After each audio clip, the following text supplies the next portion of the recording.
this is Martin here. And this is Dean. I'm the traveller man. And I'm the countryman. So what's the crack? What's happened today? So we're started. Yes, go ahead. I want to give it a shot. We're up and running. We have our podcast sitting here Yes. in this room together. Let's talk. Talk, say what you want, ask what you want. Feel free. I'm fascinated by traveller culture. Right. I always have been, but in the last 2 years I've been hanging out with you and I've been able to pick your brain Yes. and see you in action. So you're a traveller man and I'm a countryman. When we were kind of thinking about the name for this, Yes. explain to me, countryman, what's that mean? Countryman. Yeah. Well, a countryman would be that's a countryman, somebody living in the country generally. Not that he'd be like from Dublin, basically. Majority of travellers would see a settled man as a countryman. That would be the most word that would have been used even up to now for years and years and years. So, for instance, if you were say you're on a campsite now, for instance, right? Yeah. And someone happens to drive around that you don't know who they are, basically. It's just a car maybe lost away or took a wrong turn or something like that there. And the chances are, like, someone would say, who's that? I think that's a countryman. That's the first reply you would get. There'd be no asking why do you call him a countryman or how is he a countryman? So you don't know where he's from. Is it like what Mexicans... It could be from anywhere. He could be an English guy. He could be a guy from Northern Ireland. He could be a guy from anywhere down the country. But yes, it would make him a countryman if he comes from the country. That would be put it this way, I don't know much of how a settled person would refer to another man. Would you say, if you see a guy coming in like you didn't know, who's travelling around your area and someone said to you, who's he? You probably say, I don't know him, do you? Or would you say, no, whatever. I just don't know him, he's just a fella. It's just a fella. But you hear Mexicans say American tourists, they call them all, is it amigo? Is that what they say? I'm not sure, but it's not the other way around, no? So the Mexicans would have a name that they'd call American tourists. Yes. You know what I mean? And they're using their own word like amigo. Yeah. But they're referring to themselves at the same time, really. They're referring to the American tourists. They're talking about American tourists. Yeah. But it's a word that hey, they use amigo, amongst... what's going on? Yeah. That's my Mexican accent. Yeah. But it's a word that they use amongst themselves, isn't it? And everyone would know straight away, well, he's not He's not Mexican. He's not Yes. a Mexican fella. He's American. He's an American. He's not one of us. That's kind of like, he's not one of us. That's a country fella. That's what I'm trying to say. Yeah. That's why I would call you a country fella. If someone said to me, I said, do you know Dean? Who's Dean? First thing I'd say, he's a country fella. If you said that to another traveller, they'd get it straight away. No, they'd understand what I was saying. He's a countryman. Yeah, but that countryman could be living like just across the road from you. Do you understand now what I'm talking about? It wouldn't mean that he's from the country. It's just a word we would use. Yeah. Now, I don't know if travellers would use it. I don't know if everyone uses it. I don't know if countrymen use it. This is what I'm trying to say. I don't know if every traveller out there would use it, let it be England or Ireland or whatever it might be, anywhere. I'm not saying that every traveller would use it. So if you're in England... But travellers that I'd be around, without a doubt, would use that word. If you're in England, what word do they use? Well, you see, if they're Irish travellers in England, some of them probably would use that word here. He's a countryman. And you know if the English... Now then they have the English word... travellers use a word. They have that language, you've heard about the language cant. It's traveller language, but the younger generation wouldn't know a big lot of it. The older generation, the middle-aged... It's the traveller motto, I can't. Yeah, I can't. Yeah, that's right. That's a word we all use. I can't do it. No, but the word for... There's another word for it as well also. But the word can't would mean like, for instance, talking about, if you said, who's your man there? I don't know who the Sublia is. The Sublia would be, you're referring to the man, Sublia. Yeah, so that comes... Or then you have another word. Have you ever heard the word, the gloke? I never heard gloke, no. Did you ever hear gloke? Well, that's a word a lot of travellers would have used. I heard innick. Yeah, innick can be used for more or less anything. Yeah. The best way of saying it. It's a thing. You replace it for any word. Yes. Different people will refer to different things for that, so that'd be... To me, that word... It's like think. That word doesn't make no sense to me, to be honest with you. It's like thingamajig. Now, the other... we were there with the gloke. Yes, who's the gloke? Now, it's a bit too old-fashioned for me, being honest with you, but the thing about it is, it would have been used, like, not recently. The older ones now, today, would use it. Now, when I say the older ones, I'm talking about the 60s and the 70 years olds. You could call them the old-fashioned ones. travellers, yeah. But the thing about it is, back then they would have used it a lot. Like, as you know, well, travellers have been around Dublin 40 years or more probably. Now, I know there'd be a lot longer than that, Yeah. but there would have been lesser travellers around it. Yeah. Because back then, you would have had travellers like all over Ireland, all camped out in different parts of Ireland. Mm-hmm. The very, very, very, very odd traveller would have lived in a house. Minority of travellers would live in a caravan. And the very, very, very smaller region of travellers would have lived in tents. I asked you a question the other day, right? Yes. And see the way you're living in tents, Well, I wasn't living in tents. but travelling people in general, right? Older travellers, Older yes. travelling people. The older so traveller that generation. reminded me of Indians, like Native American Indians. Yes, come on, in what sense? Well, they're in tents, they're in teepees. You know what I mean? Yeah, but are Indians still living in tents now? Not necessarily, no, but there are some. So they've moved up in the world, is that what you're telling me? Well, the same as travellers. Well, travellers live in caravans now. Yeah. Some of them live in houses. Some of them live in chalets. So the question I had for you the other day was, and I thought I found this interesting, right? Yes. Because I'm learning as much as anything else. That's what I'm interested in doing. You're with the right guy, don't worry. Travelling people, it seems to me, when I knew travelling people, say in the 80s and 90s, Yes. they were into cowboys rather than Indians. In what sense into cowboys? I need Well, to I'd understand where go you're into coming from. like camps or go into somebody's caravan and there'd be like John Wayne posters, there'd be cowboy music, there'd be guns, there'd be holsters, you know?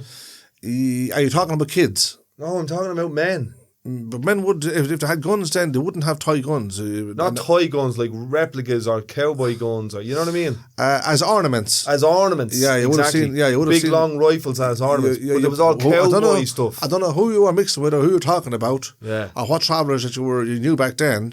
But yeah, a lot of travellers would have had stuff like that for ornaments. That would be it. They'd be maybe they'd have brass or copper or something like that there. There wouldn't be such thing as a plastic gun, like a traveller holding onto a plastic gun for an But they were ornament. big into cowboys. That's the point. I'm making. When you say cowboys, movies, is that what we're talking about? Cowboy movies, yeah. Yeah, they love that because the truth is, back then, the majority of film would have been cowboys. For whatever reason, I don't know. Well, that's what Hollywood was making, like John Wayne films and all that. Yeah, because and they what- portrayed the cowboys Yeah, as the but heroes. don't forget, it wasn't just travellers that would have been into that because, like, at the end of the day, travellers wouldn't have paid their wages, like, you know what I'm saying? Yeah, yeah, So yeah. therefore, making cowboy movies had to be a big thing in America or whatever parts of the world they were making them. Do you get what I'm saying? But it's just the fact that travellers liked cowboy movies. Yeah. So, what reason would they have liked them?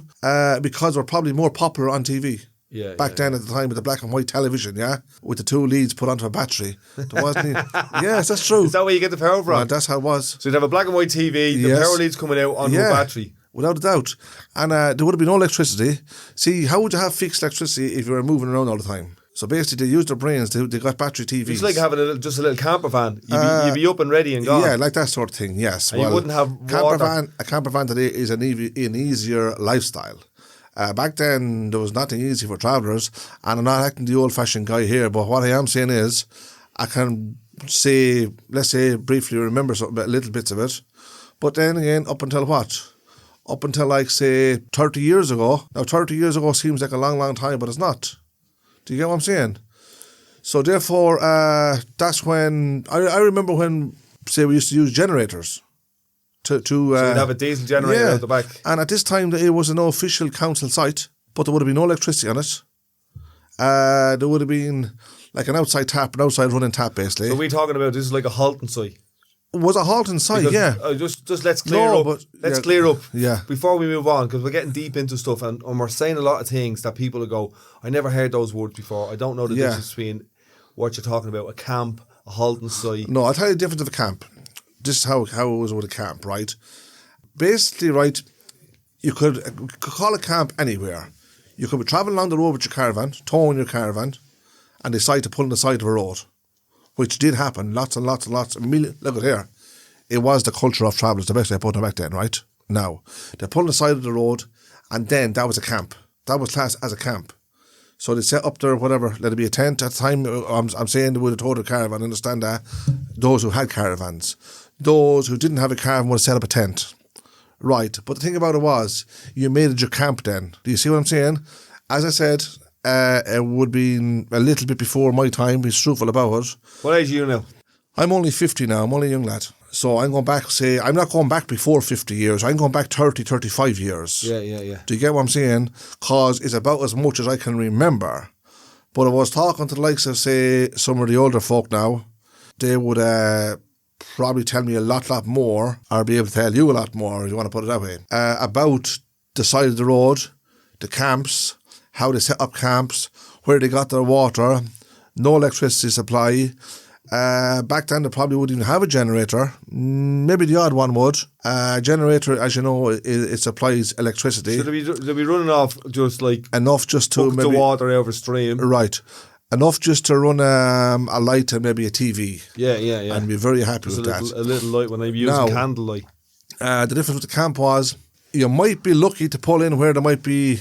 Do you ever see the old roadside water pumps? You won't see a lot of them now, but you will see the odd one if you're travelling down the west or down around, say, any part of down the country away. Like if you travel like 100, maybe 150 miles from Dublin, chances are you spot the odd one of them water down pumps. Down the back roads. But there used to be, let's say, there used to be more common before because there was more of them. Now, these pumps are probably gone rusty from being switched off. You'll see a very, very, very odd one. If I'd be off on my bike cycling on the back roads, like up at farmers' yards and all that, that's where you'll find. That's you might chance seeing them there, and they're probably more used for farmers now than anything else anyway, because water for whatever the animals and cows and stuff like that. But years ago we were all set up on horses, so everyone had them. Like they were more common, like, you know. Yeah, I know what you're saying. Yeah, but anyway, what I was talking about the supply. The minimum supplies that was in a camp. So really you had nothing in a camp. All you had in a camp was a spot to either pull your caravan or set up a tent. You know what I'm saying? Mm-hmm. So then that's what made that your camp. Yeah. Now you asked me the difference of a camp and a halting site. Well, back then, as I said, I'm going back to about 30, 35 years. Well, let's put it so, I'm 40 years up around Dublin, let's put it that way, right? When we moved up to Dublin. Where'd you move from? We moved from a place called Newtown, down in, say, beside Longford, County Longford. So basically it would be based between Longford and say Rooskey, Carrick and Shannon. Oh, you were on the Shannon then, all of them places. But as again, I was only a kid, like, I was only very, very young, like about 8 years old, so I can't tell you. You don't have much memories of that? No, and that's what I'm trying to get at. I can't tell you that I remember a big lot about it. Do you know what I mean? Yeah. But I would briefly, slightly remember us, yes, living on the side of the road, yeah, without a doubt. So did your parents have a camp down there? Is that? Yeah, on the side of the road. Yeah. There was a big, as you call it, a lay-by. You know what a lay-by is, don't you? Yeah. Where the cars or lorries can pull in for a while if they want and take a rest and go on about their business. But they wouldn't pull in when there's travellers' caravans there. That's no doubt about that, like, you know what I mean? Why? Well, put it this way, if you, I can't say exactly why. Maybe they all had their own reasons. I'm not saying they had reasons in the first place. Yeah. But if you pulled in somewhere where there was like strangers living in caravans and tents, and you wanted to maybe rest in your lorry, if you were driving a lorry or something, van, whatever, and you were driving long distance and you decided, I need to pull in for a rest here. And like, I'm going to be funny about it now, but you don't want to wake up in parts of your van, or I'm not saying that would happen with travellers. Like, it would happen. No, I'm being sarcastic about, right? Genuinely. Of course it would happen, but... Well, there's no guarantee it would happen, because every traveller, we're all not all thieves, like, you know what I mean? I might be an old traveller, but it doesn't mean I'm a thief. You know what I mean? So do you want to get into that? You do? The other thing about it is... Yeah, I want to get into that. I do want to get into that. I think that's one of the reasons I want to do a podcast with a traveller man. You're looking for a fight now, aren't you? I'm looking for a conversation. You're talking to a traveller man and you tell him that he would rob stuff from a man's van or a man's lorry. I'm a countryman. I tell you, the best thieves in the world is country people as well. Well, let's put it this way. Personally, I wouldn't rob anything from a lorry or a van or anything. It wouldn't be my forte either. Right. The other thing about it is, anyway, what I'm saying is, would you take a chance of pulling in there? If you're here, you talked about Mexico earlier on, didn't you? Yeah. If you were driving through Mexico and you happen to be tired and need a rest, Would you pull in where there's about 20 Mexicans hanging around a corner there? Or would you think in your mind, if we got up here next morning, my wheels are going to be gone, and my mirrors are going to be gone, and maybe I'm going to be gone. What's going to happen here? It'll be Mexico. So it'll be Mexico, not Mexico. So, no, you're right. They're the little things you have to take into consideration anyway. I remember, regardless of who the here's people my are. example of that, right? I remember I was walking through France, yeah? Yes, thank God no travellers. Go on, tell me. And this is just something I had a thought about. I was walking through France, through Paris, right? Yes. So I was in the city, and it was like about 10, 11 o'clock at night. Yes. And you know, like most cities, after about 10 o'clock at night and the sun goes down, it starts to get a little bit, more interesting in the city. In France? In anywhere. You were talking about France, were you? Yeah. Yeah, any big city in the world. So I was walking through Paris. Yes. This is just an example that came to my head there. And there was two groups of lads, one on the left-hand side and one on the right-hand side of the road. And I was walking down the middle of the road. One group of white fellas and one group of black fellas. And just something came into my head going, which side of the road would I walk across and be safer on? Serious? Feel safer on. You know what I mean? And Yes. that reminds me of, if there was a group of Mexicans parked up or a group of travellers parked up, would we go in? Which side would you walk? Yeah, and I got this kind of feeling, like you would get a feeling if you pulled into a lay-by and there was a couple of caravans there or a couple of Mexicans there. Yes. You're kind of getting a feeling in your stomach going, am I safe here? Yes. You know what I mean? Yes. Now, and I don't know if that's prejudice or racist or it's just a human feeling that you get no matter who's there. If you went in and it was dark at night and there was a group of people there and you didn't know them, Well, it's like basically your instincts telling you that, isn't it? Yeah, really, it's like it your is. intuition, your gut So feeling. you don't know somebody. How are you supposed to trust somebody if you don't know somebody? Do you get what I'm saying? If it makes any sense. So therefore, you're walking into a place. You say there you're looking on both sides of the road and you're thinking, is there danger on both sides or what? Yeah. Well, I'd walk up straight the middle of the road. I wouldn't go on Well, both that's sides. what I done. That's exactly what I done. Yeah. I went, I'm right. I know I don't have. You didn't have a lot of options, put it that I way. don't have a lot of options, but I don't have a lot of prejudice against people. Yeah, you know but what I mean? prejudice is one thing, Dean, but danger is another thing. Danger is another thing. Yeah, So absolutely. you got to right. put prejudice and everything else aside when you think of your safety. Yeah. That goes out the window then, you know what I mean? Forget about being what do you call it? Prejudicial. Prejudicial. So here's another example of that. A woman said to me, if you're walking down Grafton Street and it's 2 o'clock in the morning, what are you thinking as a man? And I thought, where's the next place I could get an old gargle or a bit of food? At 2 o'clock in the morning? 2 o'clock in the morning. I'd be looking to get home, to tell you the truth. I wouldn't be out there in the first Well, place. let's say half past 12. Well, yes. You know what I mean? Yeah. You might go in, a man might be thinking, I'll get a bit of food in here, or I might grab an old pint somewhere before I head home. It's the wrong way of thinking, though. Yeah, but the example is... You're saying a woman asked you this? Yeah, because she was trying to give me... Let you finish your... she was trying to give me an example of danger. I was going to say, was she talking about danger? She was. Danger. Right. And so I said, well, this is what I'd be thinking. And then she said, well, what most women think No, you don't need to tell me what she was thinking, Dean, to be honest with you. No, what she said was what most women would be thinking is, where's the danger? Where is the danger? Am I safe here? Rather than, I'm going to get a burger at McDonald's. Straight up, I don't think anyone would be safe walking around town at half 12 or 12 o'clock, especially on her own. The other thing about anyway, Dean, walking in, coming out of a pub, say looking for food afterwards, right? Or thinking about another pint. I think if a man comes out of a pub at a certain time, I think you should be looking for a taxi, have a lift booked and go home. And when you get home, order a bit of food. It's the safest thing to do at any time because the truth is you don't know where danger is. That's being honest about it. We think we do, or maybe you might sometimes say you can spot danger, especially in town. Town is not a place for anyone to be. I don't do it and I probably wouldn't do it, to be honest about it. I'm not saying I'm acting the guy here that doesn't do the wrong thing. I don't mean like that. I would like to try to make the right decisions on things like that before I even go out in the first place. But I don't go out a lot anyway, in line of drinking wise. If you were in town, if you were in the city in Dublin, would you feel safe?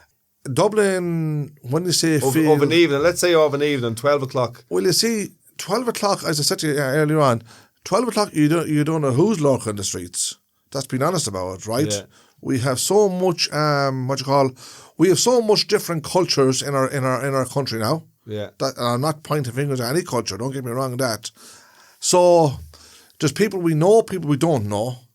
There's people we know about, and same. It's really the same question answer. Like, there's people that we know about and don't know about. So therefore, where would you feel safe walking around town at 12, half 12 at night, 1 o'clock? I don't think it's a safe gesture. I don't think it's a wise decision for anybody to be doing it. Because what I do think is, if you are, like you're going out for a drink, just say, it's not so bad if you're with a couple lads, a bit of company, then you do, look, everybody feels safer, to be honest about it. One guy on his own, no, there's no guarantees you turn that next corner and there's not 5 or 6 guys around that corner and start your, like, I'm not saying that there be settled travellers or any breed, seed or generation. It wouldn't make a difference. Lads would drink on them and one thing or another. There's no guarantee you don't get into a fight there. So that's where danger is. So that goes back to the point of pulling into a lay-boy in 1980. Similar down in Longford. Similar, yes, yeah. You wouldn't know what you were getting. No, 100%. If you don't know people, then you don't know what you're getting into. Now you could be pulled in beside the nicest people in the country. There could be lovely people, but you don't know that if you don't know them. Yeah, it only has to go wrong once. Exactly. So therefore, you're still taking your chances, no matter what. But again, it depends on what kind of an outlook you have on people. But when I was explaining to you about being in and around the town at that time, I'm not pointing fingers at anybody. Yeah. I'm saying in general, that's what I'm talking about. Yeah. It's dangerous no matter what we say. Or this coming out of a pub and heading into a cafe or a restaurant. That's where everybody ends up. Yeah. So that's not safe. That's not a good idea. Home is the best idea. And then if you feel hungry, order a bit of food. You have it at home. It's there waiting for you when you go home. Yeah. But you're home and you're safe and you're dry. So you're not worrying, nobody else is worrying. Safety is a big thing for you, because I've been chatting to you for the last number of months, and I've noticed that the safety thing comes up, especially in relation to your children. Yeah, family, yeah, without a doubt. I'm very, how would you say it? You might use the word orientated, is it? Family orientated. Family orientated. Yeah, very, well, it all boils down to one thing. Like, I'm sure every parent is probably the same thing. You worry about your family every day, simple as. Yeah. Maybe we shouldn't be worrying, but it's built into us. We just can't help it. And also, you have this thing where you try to keep everything right kind of thing, if you know what I mean. Sometimes, like, don't get me wrong, sometimes I probably try too hard to keep things right. But look, there's nobody perfect. We're not perfect. None of us is perfect. So we just do our best at any time. Worry about the family. Look after them the best way you can. Try to lead them in the right direction at any time. Steer them away from problems or trouble or things you might just see down the line kind of stuff. You know what I mean? Look, I'm sure every parent has the same, probably the same ideas as I would have, in a sense where you try to direct your young lads, your boys or your girls, whatever, or anyone that's maybe married into you or whatever, like. Just to give them the best advice you can. Give them good advice. Don't give them advice that distracts them or upsets them or maybe leads them astray. I'm not saying any parent would try to lead family astray, because that'd be a stupid gesture to make. I'm not implying to that. I am implying to is do your best with them at any time. It's all you can do. And after that, hope that they'll listen to you. And maybe at any stage, take that advice on board and probably come to their own understandings and realise, and look at, maybe I shouldn't do this, or maybe I shouldn't do that. Maybe I should listen to, say, my parents, or it doesn't even have to be a parent. Sometimes you can get great advice from another person. It could be a neighbour, it could be a friend, it could be an older person. Do you know them kind of things there? So the way I see it is that, look at, God works, he works through people to make people see the good in life. We're going to throw a cat in the mix now, right? Yes. That's a very soft image you're at the painting of a travelling man. In what sense? Where the image of a travelling man in this country would be hard as nails, tough as boots. Well, yeah.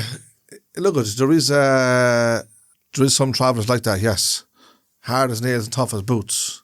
I'm not saying some travellers. I'm saying the perception, the way I see it, is that all travellers. Now, I know this to be different because I've got to know you, and I've got to know other travellers, and I have traveller friends, and I hang around with travellers, and I'm on sites and all that type of stuff. But so what do you think of travellers the perception in general, of all travelling, the perception of traveller men especially. Well, I'm going to make one thing clear here it's now. hard Right. as nails, tough as boots. Right. You can tell me what you think of travellers. Don't worry, I'm a traveller. I won't fight with you. I won't beat you up over what you're going to say.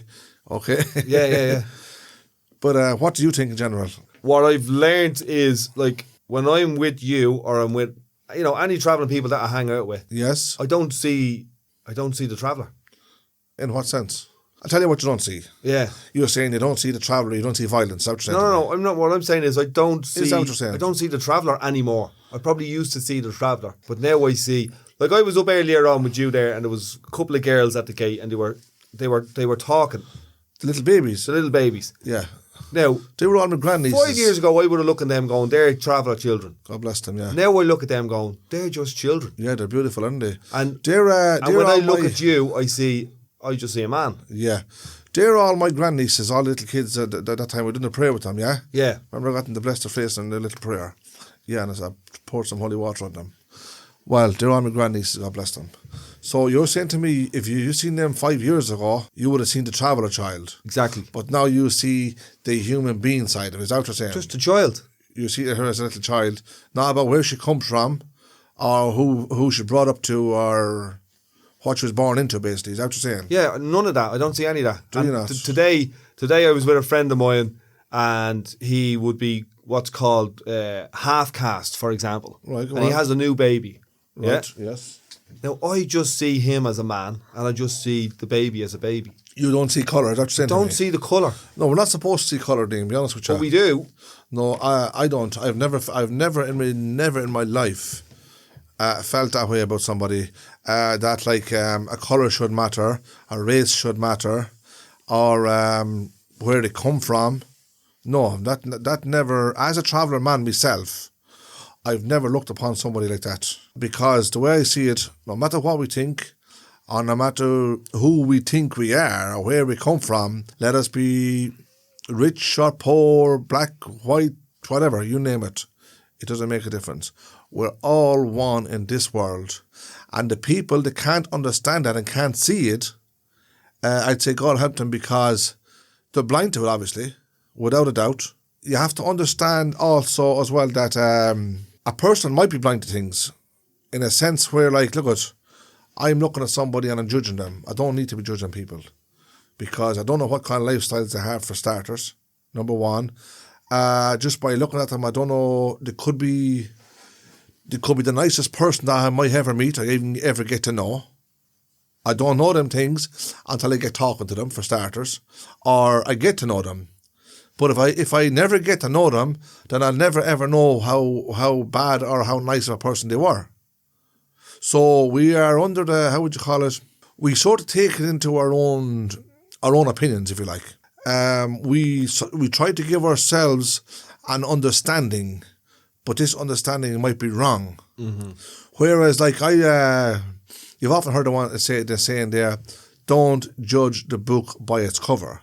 I think I agree with that saying 100%, because sometimes, now, as I said earlier on, I don't like judging people. I try not to.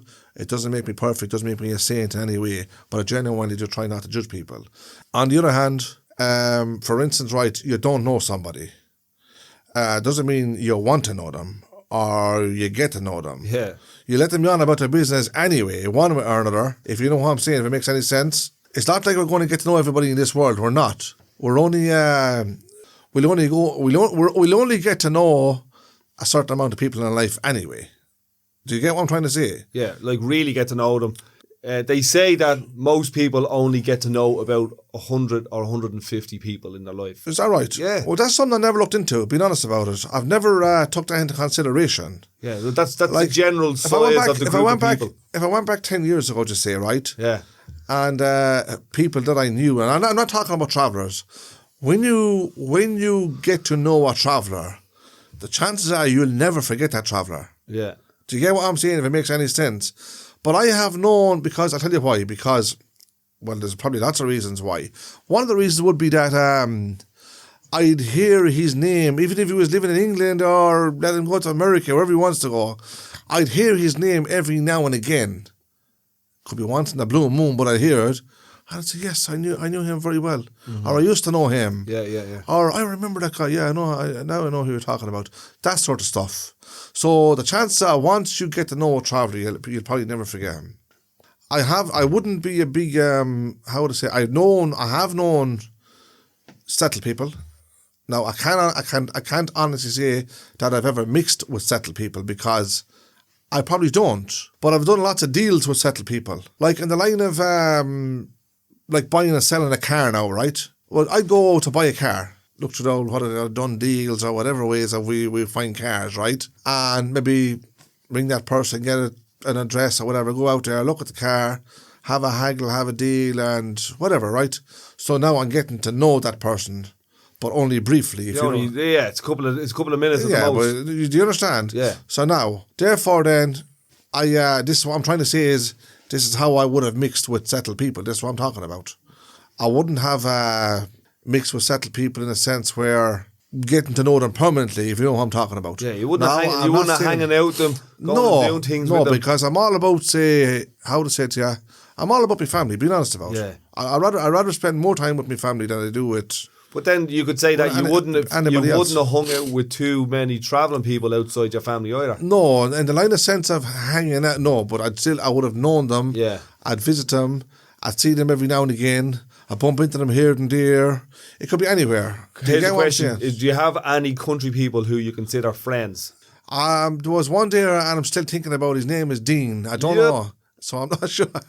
That's really interesting. Like, yeah, you know what I mean. No, like you've gone. I'm going to stop you for a minute because you've gone all your life. You're 50 years of age. Yes, you're a man with, you're in a marriage. You've got kids. Yes, and all your life, and you're living in a big city in Ireland, where there's loads of travellers. We're surrounded by country people. We're surrounded by country people. And you... Again, them country people are maybe Dublin people. Yeah. And you know closely one country person. Yes, That's I do. Really interesting. I'll tell you who I know a lot, straight up now. I would have got to know a lot of country people. Again, settled people, but to me, country people. Okay, country and settled, it's the same kind of thing, yeah. Yes. Now, I would have got to know a lot of country people through the church. Like, I go to church a lot. You've mentioned talking here, we're talking whatever, half an hour or whatever. Yeah. You've mentioned God about 4 or 5 times in church. Well, see, God is my life, so I'm going to mention him a million times. I thought family was your life. Family is my life, but God gave me my family. Yay. So God is my life. Yeah, very good. Okay. Anyway, and thank God for that as well, yeah? So I'm going to keep mentioning God. Anyway, Dean, right? The other thing about it is, I would have got to know more country people through the church. In the church, I would go to a lot of, let's say, the church all around Dublin. The best way of putting it, right? Yeah. I go to mass a lot. There's one you go to in Abbey Street, is there? I go to mass all over. There's like a mission or something. I go to every one of the churches, honestly. Because I was talking to my dad, just a side thing. My dad was in a mission in my dad's 70 odd, and he's had to get really into the church. Go on. But he's had to go into a mission tonight. I think it's probably Salvation Army or something like right, that. Yeah. On Abbey Street. No, I wouldn't have went to that, but I'll tell you where I would have went. I would have went to the crusade prayer meetings in Abbey Street. It's beside that, what do you call it? The little theatre there. Yeah, the Abbey. It's not exactly onto it now, but it's beside it. I know, yeah. It's on the Abbey Street anyway, put it that way. That, what do you call it, them trains things, what do you call them? The trams. Lewis. They stop outside it as well. Yeah. But anyway, I would have went to that place, same place you're talking about, but it would have been different types of meetings. Yeah. I would have been like Catholic prayer meetings. Right. That's where I would have went to. I used to go there every Monday night, spend about 2 hours there, and it was absolutely beautiful, to tell you the truth. Beautiful. And would you go there with yourself, your kids? I used to go down there. No, I'd bring my kids to mass, the wife, the family, all to mass. Yeah. Yes. Now, we'd go down to mass in Church Street, 7 o'clock every evening. Myself and the wife and say the every kids. Evening? Yes, absolutely. Say my wife now and the 3 kids are with. Say my 3 kids are there with us now. All my other kids are married. Say the bigger lads. Some of them have like five lads, 4 girls. They're all married. But anyway, I was talking about how I got to know country people. Yeah. Let's say, for instance, I'd go to like about maybe 10 or 12 churches. I'd mix around the masses going to them, yeah? That's where I got to know the amount of country people. Now, so there'd be people going in and out of the church. No, there'd be people in the church doing the same thing as I'm doing. Yeah. Praying, doing novenas, doing like the Divine Mercy chaplets and the Holy Rosary and, of course, receiving the body of Christ and then, say, getting Mass. This is what I would be doing. These people are doing the exact same thing as I'm doing. So straight away we had something in common then, hadn't we? So without even realising it, you sort of get to talk to people. You know what I mean? You get the little chats here and there. It's in the church. Do you get what I'm saying? Yeah.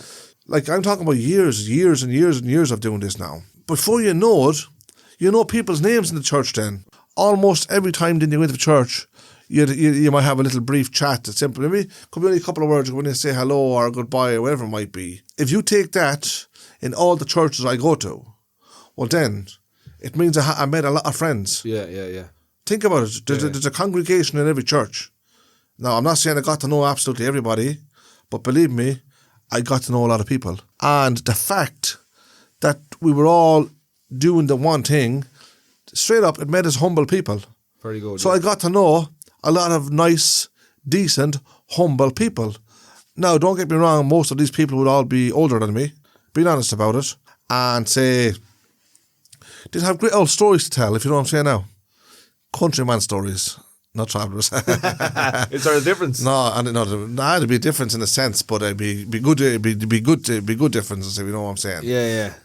So I've often had a chat then myself with them, and they'd ask me questions about like me or my family.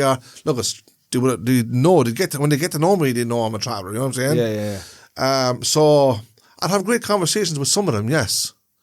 And then on the other hand as well, which was a great thing is to find, I still do find it. You'd have people approaching you and just asking you, will you do me a favour? And of course you say, if I can do you a favour, I'll do the favour, yeah. Would you ever say a prayer for me, please? Would you pray for such a one in my family? And of course I'd say yes, absolutely. Wow, I'd say that feels like it feels good. An honour, like. Well, I don't mean to be honoured, but it feels good. You know what I mean? If someone came up to you and said, listen, I've been coming to this church, you come to this church, we've been chatting to each other. We all know what we're there for, if you know what I'm saying. Yeah. So what are you there for? To pray. For what? To pray for, my biggest prayer would be praying for protection for my family. Oh, yeah. So it goes back to that, because we had that conversation a few minutes ago. I don't know, without your doubt. family and protection of your family and... No, I would spend most of my time praying for protection of my family. Wow. I would pray a lot for my friends. I would pray a lot, I'm being straight here, right?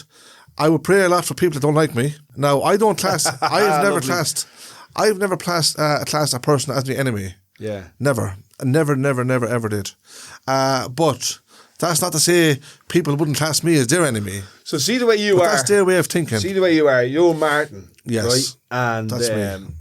Martin, you're not every travelling man, but you are a travelling man. I'm a traveller, and yes. You call yourself a travelling man. Well, I am a traveller, yeah. And there's people out there who have an image of travelling people in their heads. Yes. You know in what I mean? what sense? That, as I was saying, tough as boots, hard as nails. But Dean, you have to understand this, right? Yeah. You get some people out there. Now, don't get me wrong in saying this. They're in the set community also. Yeah. But no, so the point I'm making is, you're as soft as Anton. I know. I don't think I'm soft, Dean. Don't try. No, not in a soft. Try treading on me and we'll see what happens. What's a traveller Dean, phrase? I would call it humble. Humble, yeah. Yeah, people. You're not an innocent boy. I know, definitely. I don't think I'm an innocent boy. I've been put down an innocent boy a lot of times, but I don't class. What's an innocent boy? An innocent boy. Well, it depends what people think of you. They could look at you as an innocent boy if they want to. Yeah. But what's that mean though? The reality of an innocent boy is the fact that people use the word and they don't understand that word.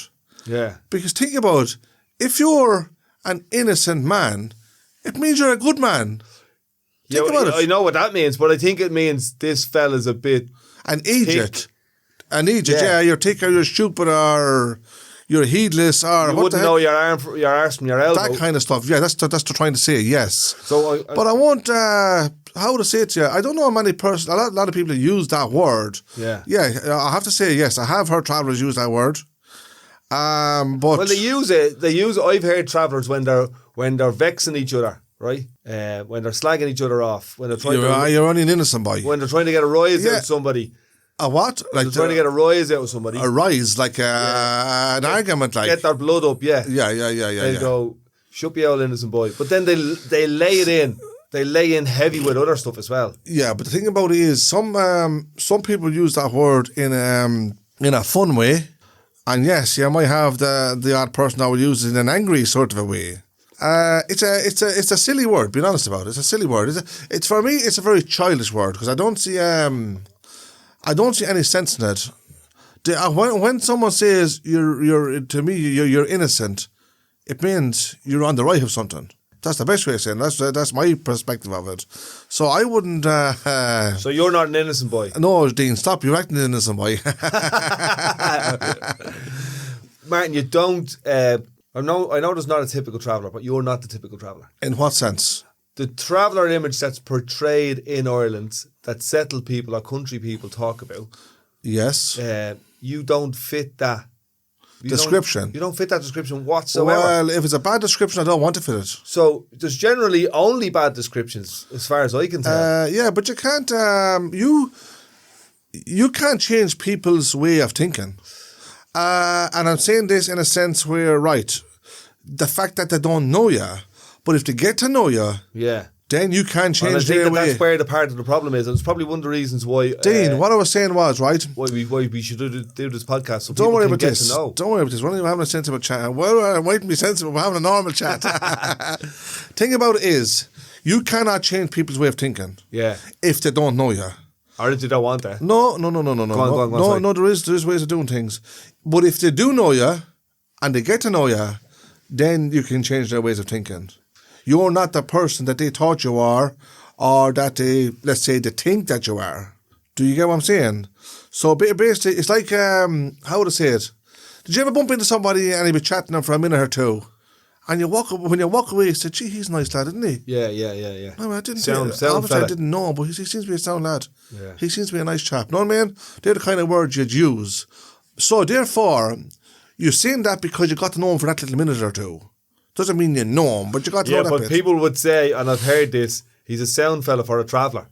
Do you know what I mean? That means they had a bad perspective. Yeah, exactly. Yeah. They already had him judged and They already viewed. had prejudice there already. No, it doesn't mean also. It can mean it. It can mean it in a sense. On the other hand, it doesn't. It doesn't really mean it because why? Because you mightn't be thinking that yourself, but you might have been listening to somebody else say it. Does that make sense?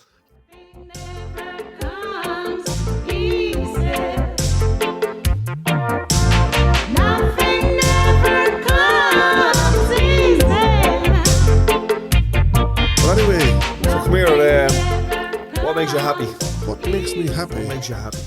When I say what makes me happy, let's say, for instance, there's a lot of things that can make you happy. What makes you happy, Mark? What makes me happy is being straight up. It's being around my family.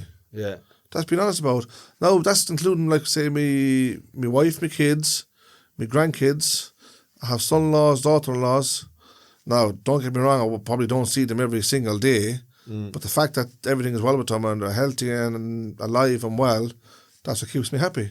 I'm overexcited. They're the things I give thanks for. That's the best way of saying it. You got to give thanks for the good things in your life. So you wake up and you just do a little prayer and you thank God for everything in our lives, especially our families, for our health and our strength and all the good things that God has given to us.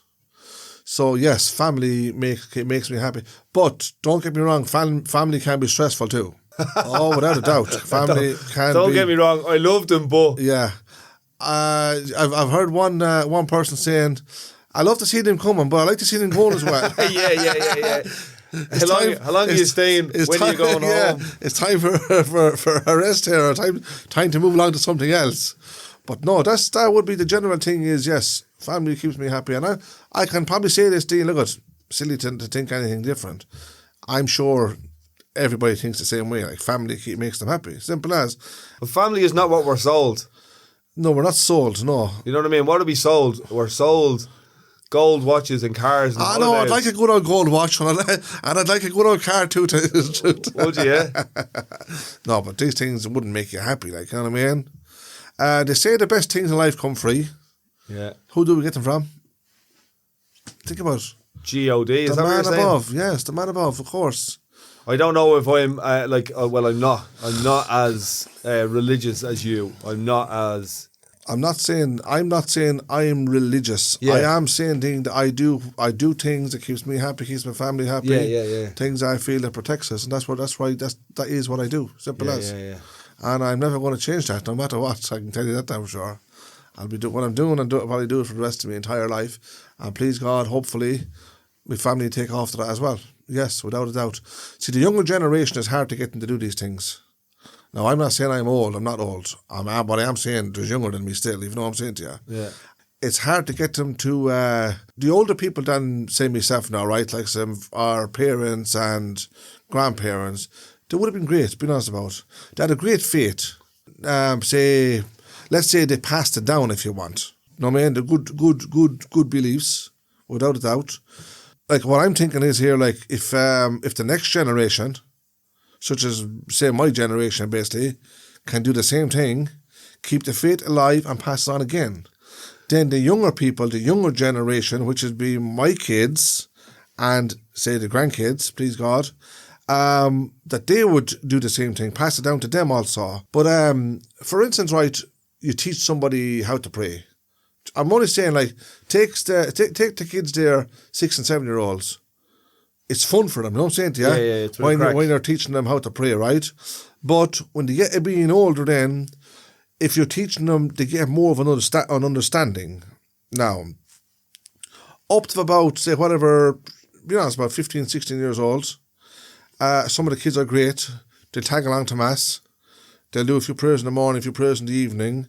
So they're aware that God is present, if you like. Yeah. If you want to put it that way, you know what I'm saying to you? So now they know they have God in their lives. Okay? So therefore, if they can continue that, which a lot of them, when they come to a certain age, they don't continue it. But what I find with a lot of them then as well, even my own family even, I find then that later, like I say, my oldest now, he'll be 31 in, say, next month, please God. Yeah. Right.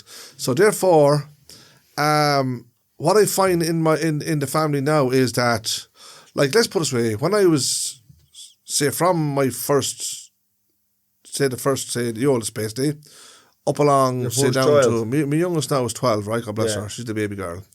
Now, thing about it is, I would have brought them to Mass every Sunday, without fail. I had an old bus, an old minibus, and we all cramped into it and got to Mass. That was an important thing in our week. So we used to do the same thing here in Ballymun. When I lived here with my family, there was 6 kids, my mum, my dad, and Sunday morning, the whole community, we'd come out. It was brilliant, yeah, that's right.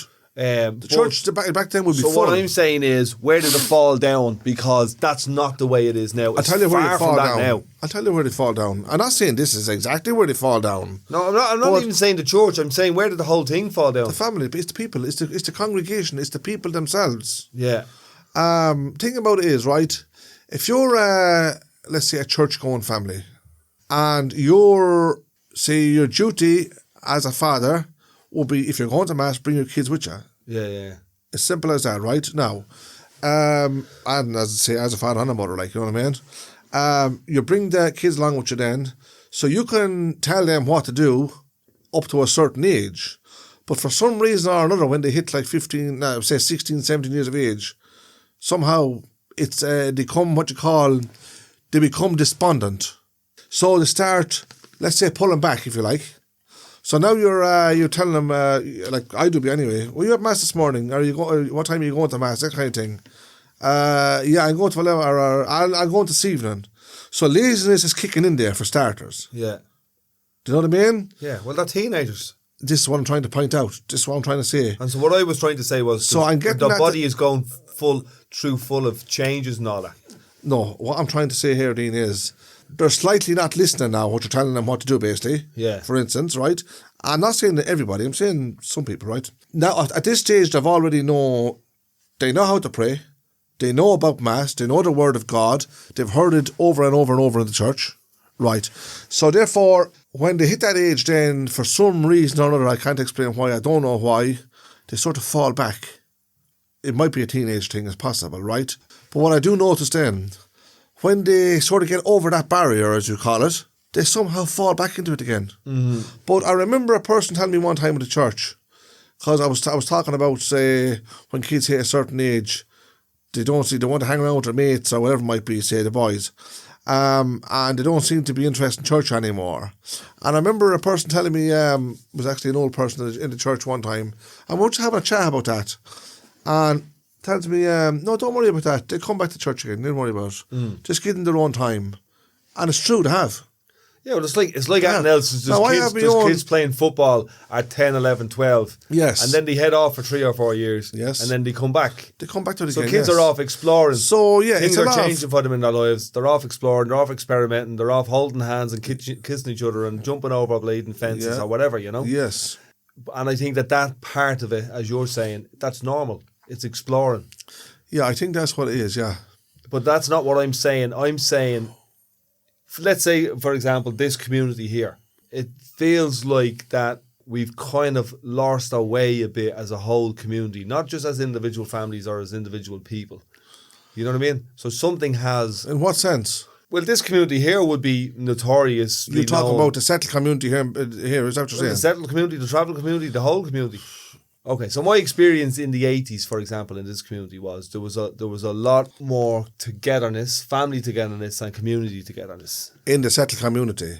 Yeah. Because I wouldn't be with travellers, Dean, because back then, being honest about it, you barely had travellers or settled people mixing. Even today, they don't mix. You don't see travellers like, you don't see a big integration in travellers and settled people.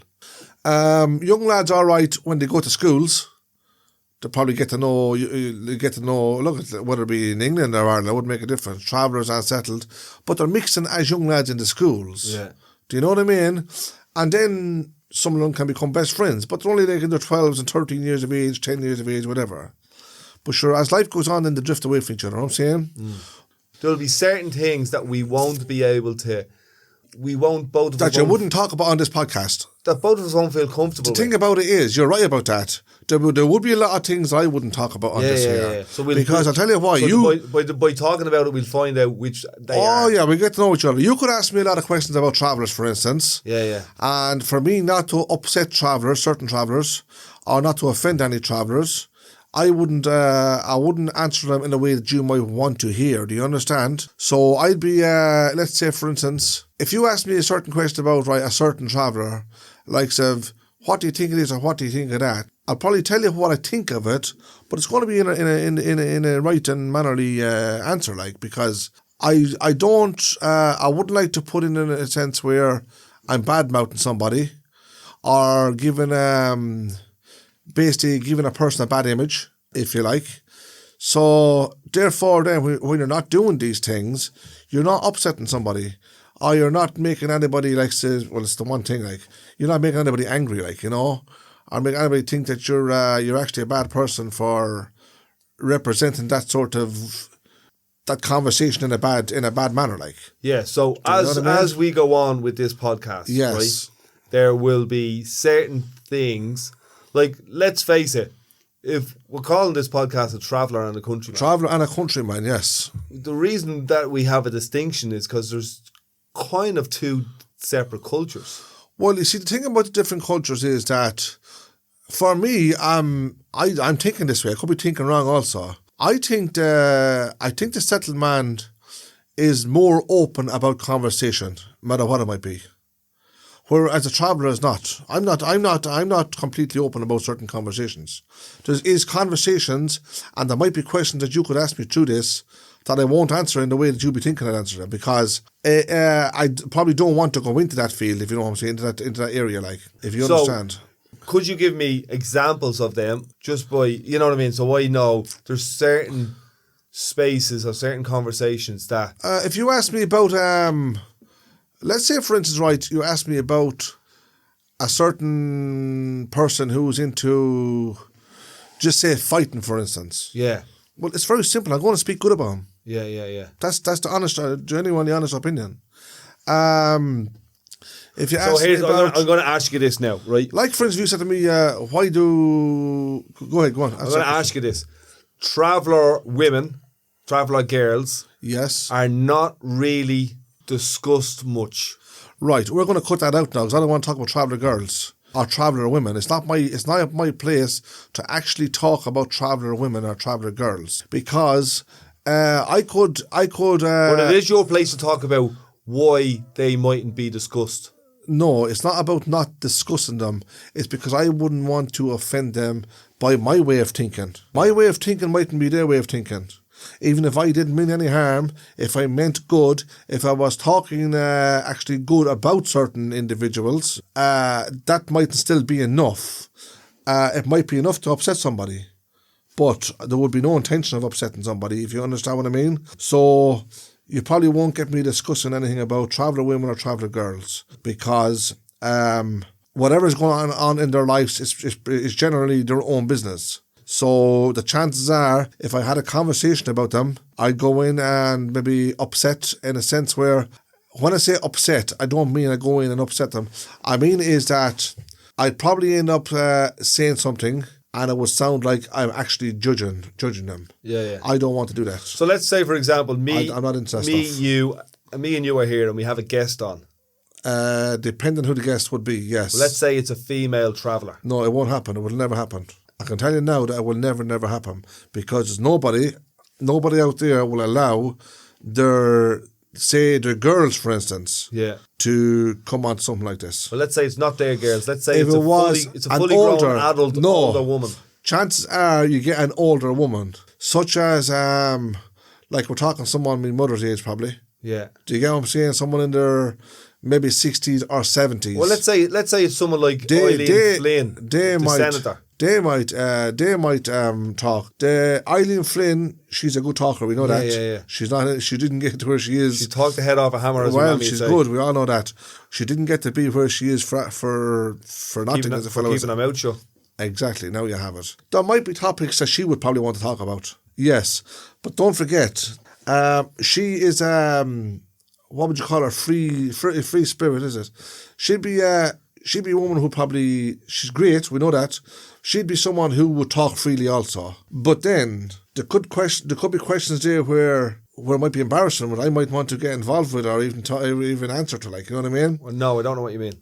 I'm trying to say is there could be questions that she could ask or conversations she might want to have where I might be embarrassed. You might be embarrassed, yeah. So I'd have to say, look, pull back and shut up kind of thing. You know what I mean? Yeah. Huh? And I find that really interesting. Well, it is interesting, but at the same time, you have to respect people's opinions. Like, yeah, it's not.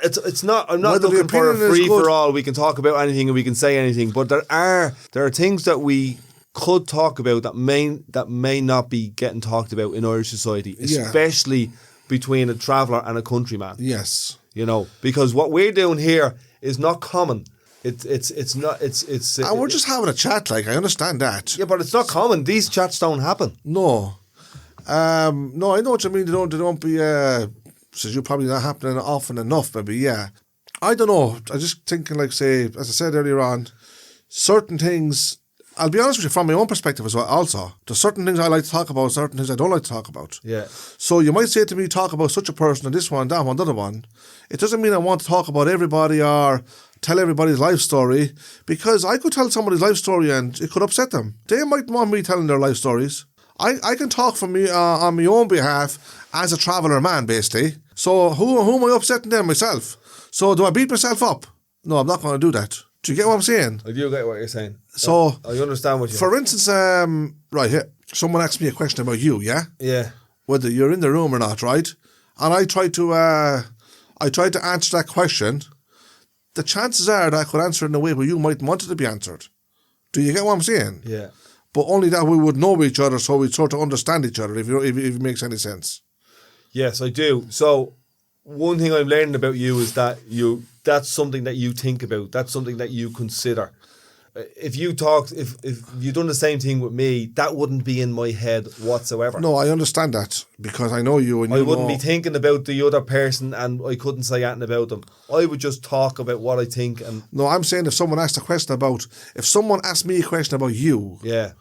Do you get what I'm saying? And vice versa. If someone asked me a question about you, I wouldn't be thinking the way you're thinking. I would just go, he's in Egypt. Blah, blah, blah, blah, blah. Yeah, you run me to the ground. I know that. Oh, whatever. I'd just say whatever. Yeah, well, I would laugh that off. But not everybody laughs these things off. They don't, you're right. Do you get what I'm saying? Yeah, some people are very serious about life. They are. They take, let's say... We live in a whole society where you can't say boo for offending someone. Now you have it. To take some... Now, don't get me wrong, not everybody. I'm talking about some people. Some people do take things too serious altogether. Now, you might say, should we have to take things serious? Yes, of course. We take the important things serious. It doesn't mean we have to fight about them. You know what I mean? But just because they're serious things, they can still be talked about. In a sense where... Talk about them where it makes sense, if you know what I'm saying now. So, therefore, I find talking about other people... You could be. It's good to talk good about people. Like if you're going to talk good about them, don't say. If you've nothing good How to would say, you ever hear us saying if you're not going to talk good about them, don't talk about them at all? Yeah, if you've nothing good to say nothing at all. It's like the Ronan Keating song. You say it best when you say nothing at all. We'll have to get an old song off. So that was a good one. Yeah, I like that bit. I like that one. So true. You like a bit of singing. If you want to talk about somebody, talk good. And if you're not going to talk good, don't talk about them at all. Shut your trap. If you feel like talking bad about them, say I'll pray for them. Simple as. It helps them. It helps them without... They don't even know you're praying for them, but it helps them without realising it. Huh?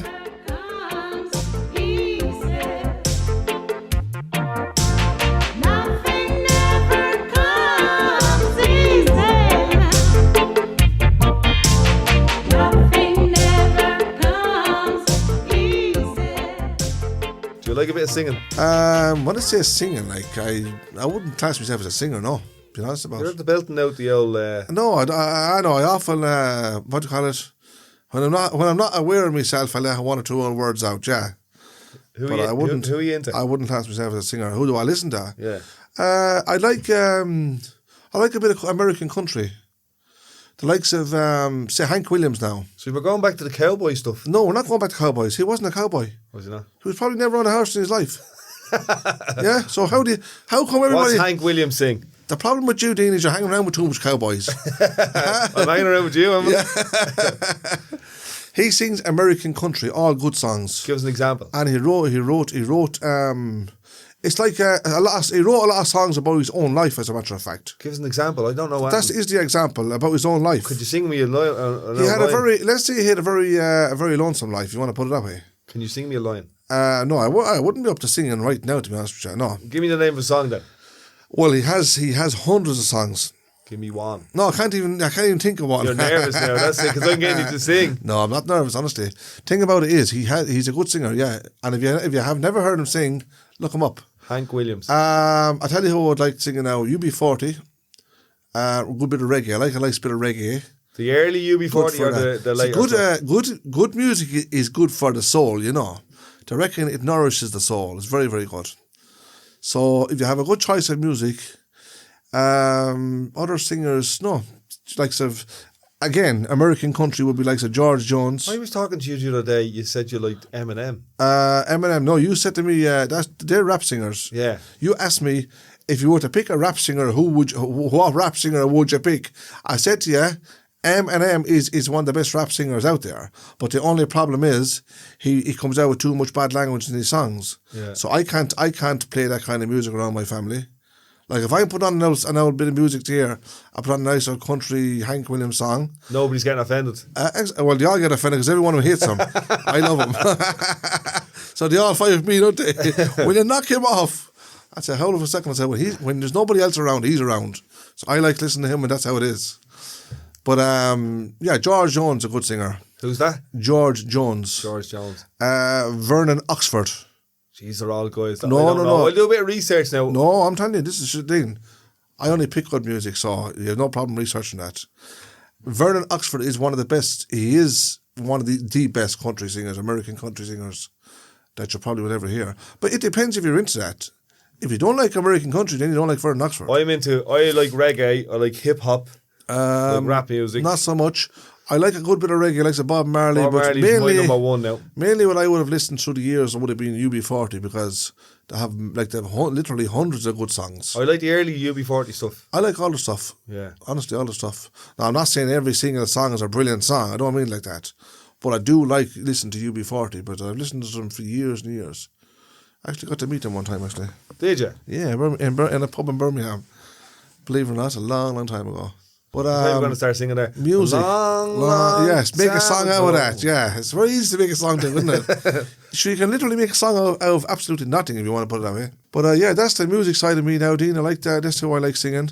I wouldn't listen to. I wouldn't have a big selection of, like, let's say, hundreds of CDs or different types of singers. I don't have time for that. I have time to listen to one or two or three good singers, and that's enough for me. And any Irish Sure, it singers? should be enough for anybody. No, there is some good Irish singers, to be honest. The ballads, like the Dubliners, you have the Pogues, is that right? Yeah. You have Dublin City Ramblers, you have the Wolf Tones. Like, they're all good singers, every one of them. Another group there, I can't think them off by heart. We went to see them one time, actually. But what was it? Yeah, there is some, like, look, without a doubt, there's a lot of good talent in Ireland, no doubt about that. The group singers, like the boys on Westlife now, should they have great songs? Will you give it over, will you? No, I don't mean it that way. I'm saying in a sense, like, I know it's not everybody likes Boys On. Actually, I like them, like, you know, Boys I On like and the Westlife. fact that they Sure, here, how could they be wrong? work together as a business. How could they be wrong? Didn't Westlife make 40 number ones That's in a what row? I'm saying. They worked as a business. So why would I give it over? They cracked the code. They That's made a living out of it. Well, that's, I look at here. That's what they're in for it anyway. I'm saying at first they'll be all excited about fame or one thing or another. But then You have to put the butter on the bread. fame didn't become the important side of it then. It was always probably about the money anyway, you know what I mean? Yeah. Naturally. It was a job. It was a day say, living, a way of earning a living. Boys On was the same thing, yeah. They had some good songs. If they didn't have good songs, they wouldn't have been famous as they were. You know what I mean? Daniel O'Donnell. Should have went. He's all right. I wouldn't be into it at all. No, he's all right. I wouldn't listen to Daniel O'Donnell. And what I mean, I used to be into the I Pecker don't. Dunn. I wouldn't. Pecker Dunn. A lot of people like Pecker Dunn. I used to be into it. Like, I'd play it a lot. I used to play it a lot. I don't really play it as much now because he didn't have a huge repertoire of songs. No, but I'll tell you what know happened there. You see, the reason what you were playing him 24 hours a day was because you got excited about getting to know a traveller. That's what happened to you. That's what it was, yeah. So you couldn't keep him off. You know Pecker Dunn? Yeah, I know Pecker Dunn, yeah. He's a good singer. Yeah, so I listen 24 hours a day. So that's what happened to you, No, Dean. the songs he's singing, he'd break me heart. It'd be like there's an Aboriginal fella I know as well, and But he is a good singer, though. break your heart, Yeah. you know. He has his own distinctive way of singing songs. Like, But he's and a bit that's of a very laugh good. as well. He has one where he's going up the M1 Yeah. in the van, and it's a bit of crack. Like, Right. I take her up Pecker the old Dunn. M1. Dean, there's some, like, do you know how in the settled community, how you have great singers? Yeah. I'm telling you want to see the traveller singers. There's a lot They of must be shy good. because I don't hear any of them. No, I'll tell you why, because they don't record themselves. They don't put it out there. I'm telling you the truth. You want to be around. Like, for instance, I'm not a pub man or an everyday pub man, as you call it. But for the times I have been in pubs through the years, like they get around the table in the end of the evening, yeah? Yeah. There could be 10 lads there, and they'd go around and each one would sing a song. And to tell you the truth, the talent was unbelievable, to be honest with you. And I genuinely mean that. And I'll tell you who's really good at them. No, the older lads.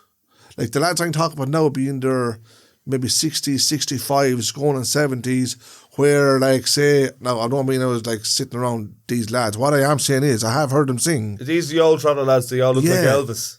Yeah, they all throw the hair back. Do you have the hair back with the that's right. margarine in it? No, seriously, they would sit around and sing their songs basically at the end of the night.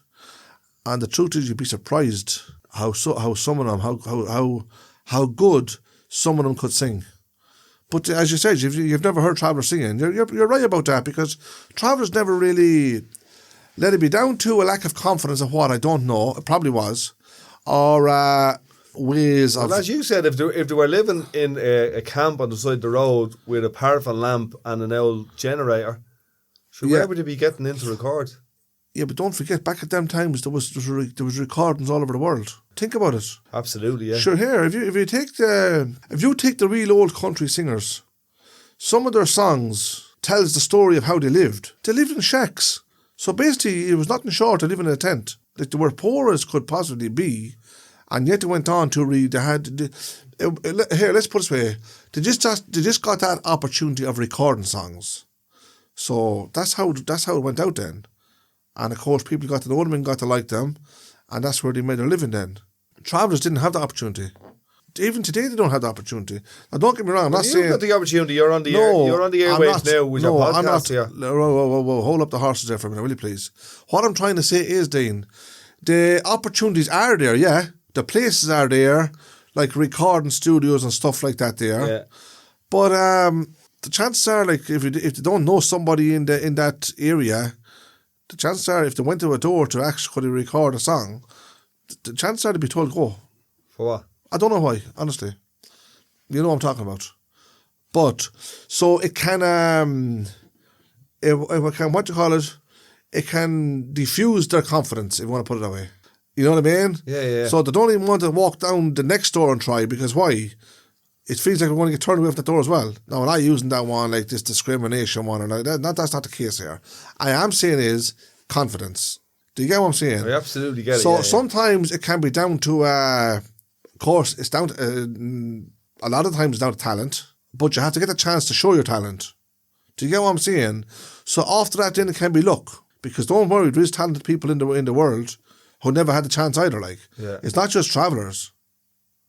Did you ever look on the YouTube there and you might be flipping through something and maybe another song or something pop up there, and you say, "Gee, that's a nice song there. I wonder who is he singing that one." That guy never got a chance to record or even got a chance to make it out there. You know what I'm saying? Not everybody does. I know that. Travellers, yes, there is some good singers. No mistake about it. There is some good singers amongst travellers. But there's a big country music scene in Ireland, right? Yes. But I don't hear, like, I'm not into it, but I don't hear the traveller voice in it at all. And although travellers, from my experience, would listen to an awful lot of country music and Irish country music. Yeah, they would. Well, that's where they'd learn their songs. Yeah. Because you wouldn't have a lot of travellers writing songs now. You'd have a lot of, as you know, the settled community, say the people that are singers, they do a lot of writing songs. You know that anyway. Yeah. So that's where, look, someone has to write them. I know that. Do you get what I mean? Well, maybe it's also because the reading and writing in the travelling community in generations hasn't been back then, the priority, yes. you know? Back then, yes. The travellers here, the majority of travellers back then wouldn't even know how to write or even read. There's no mistake about that. But that didn't mean that they didn't have the knowledge in their heads. Yeah, so that's where for me the Pecker Dun came up, because I've heard stories of the traditional Irish music scene in Ireland being kept up by people like the Pecker Dun, because they had all their songs in their heads. Yes. And they were travelling the country. Yes. When other people weren't. When people were forgetting songs. You know? Who you're saying travellers was? No, everybody. Everybody. People who wanted to sing. Like, the story I heard of the Pecker Dun is that he was one of the main key people to keep traditional Irish music going in Ireland, because he had all the songs in his head and he'd travel every town in Ireland singing them, you know what I mean? That's talent, like, isn't it?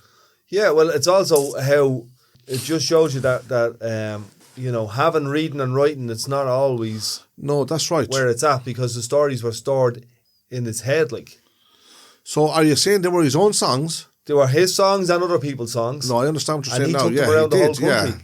He had his own songs. He didn't write them down.